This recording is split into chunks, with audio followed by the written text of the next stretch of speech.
Guys இன்னைக்கு காலையிலே பார்த்தீங்கன்னா எங்கள் வீட்டில் ஒரு சின்ன வேலை இருந்துச்சு. கொஞ்சம் கம்பெலாம் நட வேண்டியது இருந்துச்சு, நட்டுட்டு இருந்தேன். எவ்வளோ சின்ன பாம்புன்னு பாருங்கள், எவ்வளோ குட்டி பாம்பு. இப்போ குட்டி பாம்பு நான் பார்த்ததே கிடையாது. நீங்களே பாருங்கள் எப்படி இருக்குன்னு சொல்லிட்டு. பாருங்கள், இது தலை கூட தெரியுதா உங்களுக்கு? தலை வந்து பார்த்தீங்கன்னா இந்த இதில் வருது பாருங்கள், இது இருக்கு பாருங்கள், எவ்வளோ குட்டியாக இருக்குது. நான் இவ்வளோ குட்டி பாம்பு பார்த்ததே கிடையாது என் லைஃப்பில், இதுதான் ஃபஸ்ட் டைமு. சரி, ஓகே, இதை உங்களுக்கும் காட்டலாமே சொல்லிட்டு காமிக்கிறேன். அப்படியே இந்த பாம்பை நம்ம அப்படியே விட்டுருவோம். ரொம்ப குட்டியாக இருக்கு இல்லையா, வளரட்டும். பட்டு வீட்டுக்குள்ளே வராமல் இருந்தால் சந்தோஷம். வீட்டில் குழந்தைங்க இருக்குது, கோழி அது இதுன்னு வளர்த்துட்ருக்கோம். கடைசியாக அதை வந்து எடுத்துகிட்டு வந்துட்டோம். இந்த காட்டுக்குள்ளே நம்ம விட்டுருவோம். அது பாட்டுக்கு இது வைஃபை வாழட்டும். சின்ன பாம்பு இல்லையா,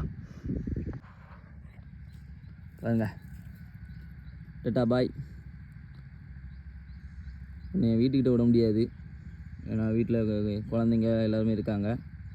ஸோ என்னோடய சேஃப்டிக்காக உன்னை எடுத்து கொல்லவும் முடியாமல் விட்டாச்சு. அது அந்த கல்லு கீழே அப்படியே உட்காந்துட்டு அப்படியே போயிடும். Okay bye.